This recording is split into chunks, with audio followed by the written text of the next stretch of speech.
Hey, it's Ben Wise with ZOAR Fitness, and this is the name game. Workout number 58 is the standard. For time with a 12-minute time cap, we have 30 clean and jerks at 135, 95 pounds for males and females respectively, 30 ring muscle ups, and 30 snatches at 135 and 95 pounds for males and females respectively. If you're an athlete who doesn't have ring muscle ups or doesn't have them consistently yet, I want you to sub 30 chest to bar pull-ups and 30 strict ring dips, broken up any way that you please, right? So you could do 30 and 30 like it's a chipper. Probably not what I would recommend. You could do sets of 10, you could do triples the whole way through. It's really up to you. Break them up as you please. Let's get into standards. For the clean and jerk, it's gotta go from the floor up over your head, locked out in two motions because it's gotta pass through the front rack. So this position here, right? Don't know how else to describe that. For the ring muscle up, you have to start with a completely straight hanging, right? Completely straight arms. And then when you block out your dip, you have to make sure that your arm is vertical and completely locked out at the elbow while just kind of like the straps are hanging up in line with those, and you can't push back away from the rings like we see a lot of people do. For the snatch, it is ground to overhead in one single motion, and it can be any version of a snatch, just like the clean jerk can be any version of a clean jerk. So for the snatch, it could be a squat, a power, a split. The same goes for the clean. Also for the jerk, it could be a strict press, push jerk, split jerk. Doesn't matter as long as you bring your feet back underneath your body and stand it up fully before you drop it or lower it back down. Setup. We're gonna put our 8-foot line down for this one. So your rings, mark directly under your rings, put a line there, measure 8 feet from there, and your barbell must stay past at least 8 feet beyond that. At no point can it cross that 8-foot line. Let's get into strategy. Tip number 1, singles. I don't want to see anyone doing anything other than singles.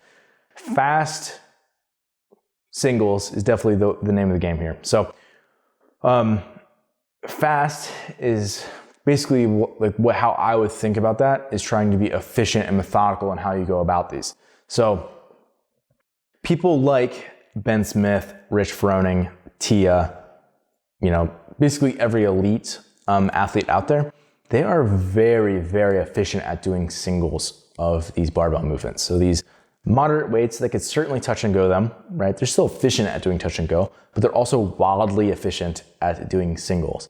So in your warm-ups and just in your training in general, you need to be paying attention to how do I drop the bar, have it bounce and not get away from me where it's bouncing off to one side, it's bouncing and rolling forward, where I drop it and it's out in front, I have to chase it. The goal should be I drop it, it bounces 2 or 3 times, it stops, and I pick it up without barely having to move my feet at all, right? Certainly you barely even have to look at it, right? It's just kind of like a glimpse down so you can hook right at the right spot. Your hands are symmetrical because you can look at the knurling, right?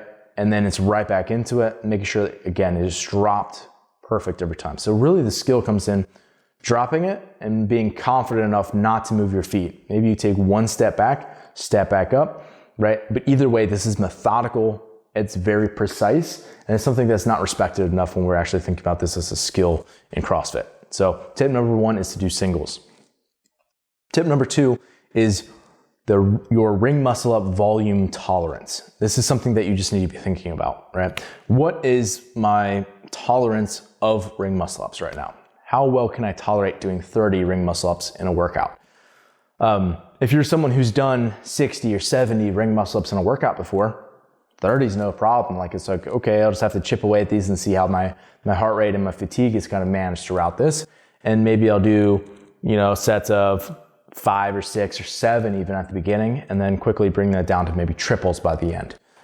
For someone else, if you're like, man, I've only ever done 30 maybe once in like a test before or something, right? Then it's like, man, I'm just trying to survive this volume rather than really being able to thrive and express through this volume. So if that's the case for you, just be like, okay, what can I consistently hit after I've already done grace to be able to go into a 30 ring muscle ups? Well, and it also has snatches after this.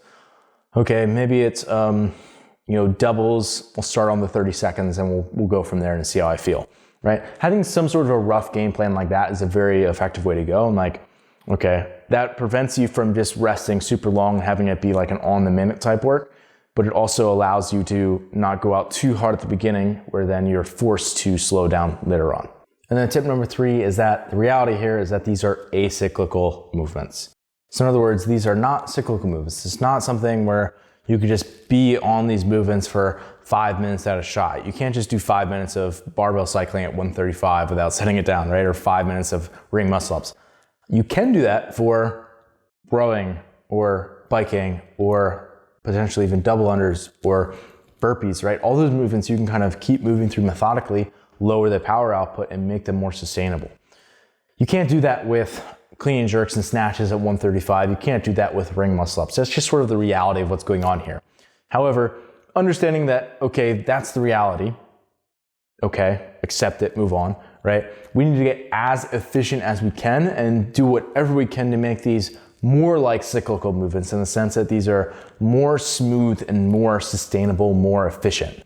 You can't improve your capacity here. Like you are already at whatever fitness level in terms of your physiological self you are at right now. That's where you're at today. You can't just improve that magically today. However, what you can do is be more smooth and more efficient and use less energy so that you can express the capacity that you have today better, right? So that's what I mean by, yes, these are acyclical movements, but you want to be as efficient and smooth as you possibly can in the way that you set up, the way that you approach the bar, the way that you drop the bar each time, the way that you enter your first ring muscle up of each set, the way that you cycle your ring muscle ups as you go through multiple reps in the same set, and how you return and actually catch yourself in your ring muscle up. All these little things, your setup in your snatch, you reach down with both hands at the same time, or is it left, right, grab, right?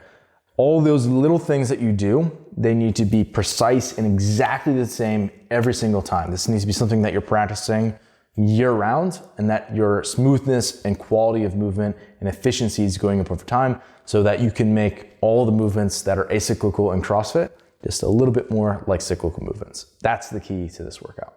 So if you're someone who's just watching and you're not actually a part of the protocol yet and you're liking what you're hearing and you want to give it a go, you can sign up for a 7-day free trial if you go to zoarfitness.com/pro-trial. For everybody else, best of luck on the standard.